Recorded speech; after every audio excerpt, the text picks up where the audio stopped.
ಸ್ನೇಹಿತರೆ ನಮಸ್ಕಾರ, ಹೇಗಿದ್ದೀರಾ ಎಲ್ಲರೂ? ಯಾರಾದರೂ ಮೊದಲನೇ ಬಾರಿ ನಮ್ಮ ಚಾನಲ್ ನೋಡ್ತಿದ್ರೆ ಈಗಲೇ ಸಬ್ಸ್ಕ್ರೈಬ್ ಮಾಡ್ಕೊಳ್ಳಿ, ಹಾಗೆ ಪಕ್ಕದಲ್ಲಿ ಕಾಣುವಂಥ ಬೆಲ್ ಐಕಾನ್ ಒತ್ತಿ ಅಂತ ಹೇಳ್ತಾ, ಸ್ನೇಹಿತರೆ ಈ ವಿಡಿಯೋದಲ್ಲಿ ಒಂದು ಚಿಕ್ಕ ಸಂದೇಶ ಕೊಡೋಕ್ಕೆ ನಿಮಗೆ ವಿಡಿಯೋ ಮಾಡಿದ್ದೀನಿ. ಅದು ಏನಂತ ಹೇಳಿದರೆ, ಈಗಾಗಲೇ ಕಾಂಗ್ರೆಸ್ ಸರ್ಕಾರ ಬಂದ ಮೇಲೆ ನಮ್ಮ ರಾಜ್ಯದಲ್ಲಿ ಸರ್ಕಾರಿ ಸಾರಿಗೆ ಇಲಾಖೆಗಳಲ್ಲಿ ಒಂದು ಹೊಸ ಬಸ್ಸನ್ನು ಬಿಡುಗಡೆ ಮಾಡಿದರು, ಅಶ್ವಮೇಧ ಬಸ್ ಅಂಥೇಳಿ. ಅದು ದೊಡ್ಡ ದೊಡ್ಡ ನಗರಗಳಿಗೆ ಮತ್ತು ರಾಜಧಾನಿ ಬೆಂಗಳೂರಿಗೆ ಎಲ್ಲಿ ನಿಲ್ಲದೆ ಪಾಯಿಂಟ್ ಟು ಪಾಯಿಂಟ್, ಎಲ್ಲಿ ಅಕಸ್ಮಾತ್ ಅವಸರದಲ್ಲಿ ಬೇಗ ಯಾರಾದರೂ ಒಂದು ನಗರಗಳಿಗೆ ಸೇರಬೇಕಾದ್ರೆ, ರಾಜಧಾನಿ ಬೆಂಗಳೂರು ಸೇರಬೇಕಾದ್ರೆ ಎಲ್ಲಿ ಸ್ಟಾಪ್ ಇರಲ್ಲ, ಅದಕ್ಕೆ ಕಂಡಕ್ಟರ್ ಅನ್ನೋದು ಇರಲ್ಲ, ಡ್ರೈವರೇ ಟಿಕೆಟ್ ಹೊಡ್ಕೊಂಡು ಕೂತ್ಕೊಂಡು ಮತ್ತೆ ಎಲ್ಲಿ ನಿಲ್ಲಿಸದೆ ಒಂದು ಪಾಯಿಂಟ್ ಟು ಪಾಯಿಂಟ್ ಮಾತ್ರ ಹೋಗೋ ಬಸ್ ಬಿಡುಗಡೆ ಮಾಡಿದ್ರು ಕಾಂಗ್ರೆಸ್ ಸರ್ಕಾರ ರಾಜ್ಯದಲ್ಲಿ ಬಂದ ಮೇಲೆ. ಈಗ ಅದೇ ರೀತಿಯಲ್ಲಿ ಒಂದು ನಮ್ಮ ಸಾರಿಗೆ ಇಲಾಖೆಯಲ್ಲಿ ಒಂದು ಒಳ್ಳೆಯ ಉನ್ನತ ಒಂದು ಹೆಮ್ಮೆಯ ಒಂದು ಅಭಿವೃದ್ಧಿ ಅಂತ ಹೇಳ್ಬೋದು. ಅದು ತುಂಬ ಅಭಿವೃದ್ಧಿಯ ಕಡೆ ನಡೀತಿದೆ ಅಂತ ಹೇಳ್ಬೋದು, ಖುಷಿಯಾಗೋಗ್ಬೋದು. ಯಾಕಂತ ಹೇಳಿದ್ರೆ ಈಗಾಗಲೇ ನಮ್ಮ ಇಡೀ ದೇಶದಲ್ಲೇ ಕರ್ನಾಟಕದ ಬಸ್ಗಳನ್ನು ಬಿಟ್ಟರೆ ಯಾವುದೇ ರಾಜ್ಯದಲ್ಲಿ ಬಸ್ಗಳಲ್ಲಿ, ಸರ್ಕಾರಿ ಬಸ್ಗಳಲ್ಲಿ ಪ್ರಯಾಣ ಮಾಡೋಕ್ಕಾಗಲ್ಲ. ಆ ರೀತಿಯ ಮೊತ್ತದಲ್ಲಿ ಅಷ್ಟೊಂದು ಚೆನ್ನಾಗಿರಲ್ಲ, ಒಂದು ಅನುಭವ ಚೆನ್ನಾಗಿಲ್ಲ ಪ್ರಯಾಣ ಮಾಡೋಕ್ಕೆ. ಒಂದು ವೇಗವಾಗಿದೆ, ದಡ ಅಂತ ಒಂದು ಶಬ್ದ ಆಗ್ಬೋದು, ನೋಟದಲ್ಲಿ ಆಗ್ಬೋದು, ಎಲ್ಲದರಲ್ಲಿ ನಮ್ಮ ಇಡೀ ದೇಶದಲ್ಲೇ ಕರ್ನಾಟಕದ ಬಸ್ ಬಿಟ್ಟರೆ ನೋಡೋದರಲ್ಲಿ, ವೇಗವಾಗಿ ಚಲಿಸೋದ್ರಲ್ಲಿ ಮತ್ತು ಯಾವುದೇ ರೀತಿಯ ಕುಂದುಕೊರತೆ ಇಲ್ಲದೆ ಚೆನ್ನಾಗಿ ಇದ್ದಾವೆ. ಅದೇ ರೀತಿಯಲ್ಲಿ ಈಗ ಒಂದು ಹೆಜ್ಜೆ ಮುಂದೆ ಆಗಿದೆ ನಮ್ಮ ಸಾರಿಗೆ ಇಲಾಖೆ. ಅದು ಏನೆಂದರೆ, ಜರ್ಮನಿಯ ಫ್ಲೆಕ್ಸ್ ಬಸ್ಗಳನ್ನು ಬಿಡುಗಡೆ ಮಾಡಿದ್ದಾರೆ. ಅದನ್ನು ಒಂದು ಹಸಿರು ಶಾಲು ಹಾಕಿ ಇದು ಮಾಡಿದ್ದಾರೆ. ಚಿಕ್ಕ ಮತ್ತು ದೊಡ್ಡ ಕೈಗಾರಿಕೆ ಇಲಾಖೆ ಸಚಿವರಾದಂಥ MB ಪಾಟೀಲ್ ಅವರು ಒಂದು ಉದ್ಘಾಟನೆ ಮಾಡಿದರು ಬಸ್ಗಳನ್ನು ಬಿಡುಗಡೆ ಮಾಡೋದಕ್ಕೆ. ಒಂದು ಜರ್ಮನಿಯ ಫ್ಲೆಕ್ಸ್ ಬಸ್ಗಳನ್ನು ಬಿಡುಗಡೆಗೆ ಒಂದು ಪೂಜೆ ಮಾಡಿ ಬಿಡುಗಡೆ ಮಾಡಿದ್ದಾರೆ. ಈ ಬಸ್ಗಳನ್ನು ಬಿಟ್ಟರೆ ತುಂಬ ಇನ್ನೂ ತುಂಬಾ ಅಭಿವೃದ್ಧಿ ಆಗುತ್ತೆ ಸಾರಿಗೆ ಇಲಾಖೆ. ಕರ್ನಾಟಕದ ರಾಜ್ಯದ ಏನಿದೆ ಸಾರಿಗೆ ಇಲಾಖೆ ತುಂಬ ಇಡೀ ದೇಶ ನೋಡುವ ರೀತಿಯಲ್ಲಿ ಅಭಿವೃದ್ಧಿ ಆಗ್ತಿದೆ.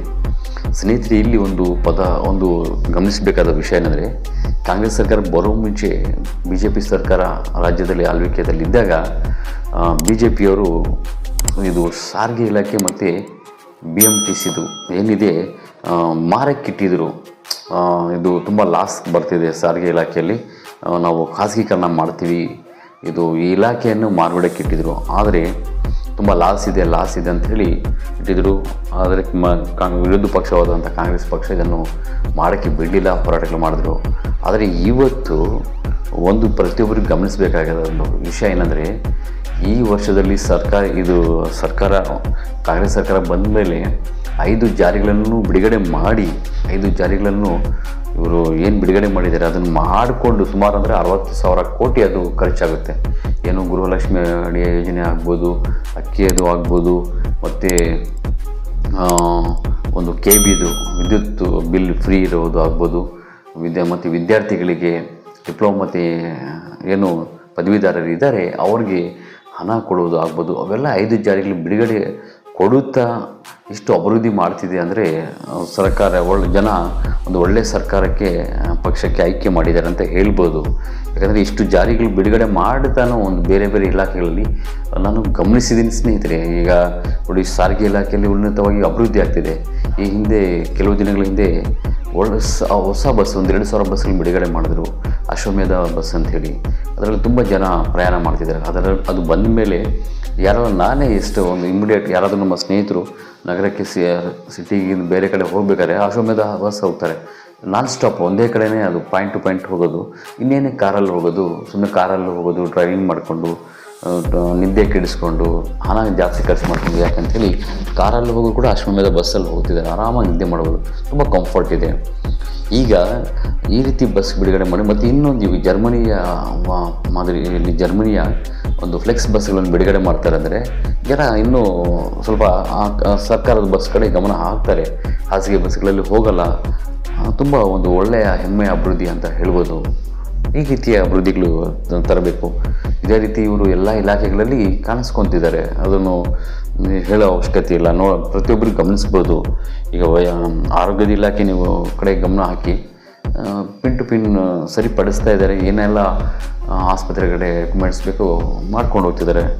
ಒಂದು ಹೆಮ್ಮೆಯ ಅಭಿವೃದ್ಧಿ ಅಂತ ಹೇಳ್ಬೋದು. ಈ ಬಸ್ಸುಗಳು ಬಿಡುಗಡೆ ಚಾಲನೆ ಮಾಡೋದನ್ನು ನೋಡಿ ತುಂಬ ಸಂತೋಷ ಆಗ್ತಾಯಿದೆ.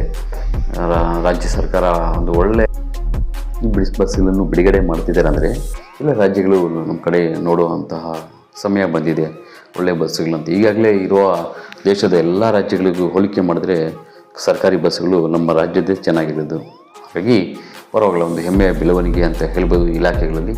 ಮತ್ತು ಯಾರೆಲ್ಲ ಹೋಗಿಲ್ಲ ಇನ್ನೂ ಅಶ್ವಮೇಧ ಬಸ್ಸಲ್ಲಿ, ಒಂದ್ಸಲಿ ಹೋಗಿ ಪ್ರಯಾಣ ಮಾಡಿ. ನಾನೊಂದು ಸಲ ಮಾಡಿದೆ, ತುಂಬ ಚೆನ್ನಾಗಿದೆ, ಪರವಾಗಿಲ್ಲ, ಆರಾಮಾಗಿ ನಿದ್ದೆ ಮಾಡ್ಬೋದು. ತುಂಬ ದೂರ ಪ್ರಯಾಣ ಮಾಡುವಾಗ ಕಾರು ಬಸ್ ಅವಶ್ಯಕತೆ ಇರಲ್ಲ ಅಂತ ಹೇಳ್ತಾ, ನಿಮಗೆ ಈ ಇಲಾಖೆಯ ಬಗ್ಗೆ ಏನೆಲ್ಲ ಒಂದು ವಿಚಾರಗಳು ನಿಮ್ಮ ಗಮನದಲ್ಲಿದೆ ಕಮೆಂಟ್ ಮುಖಾಂತರವಾಗಿ ತಿಳಿಸ್ಬೋದು. ನಮಸ್ಕಾರ, ಧನ್ಯವಾದಗಳು.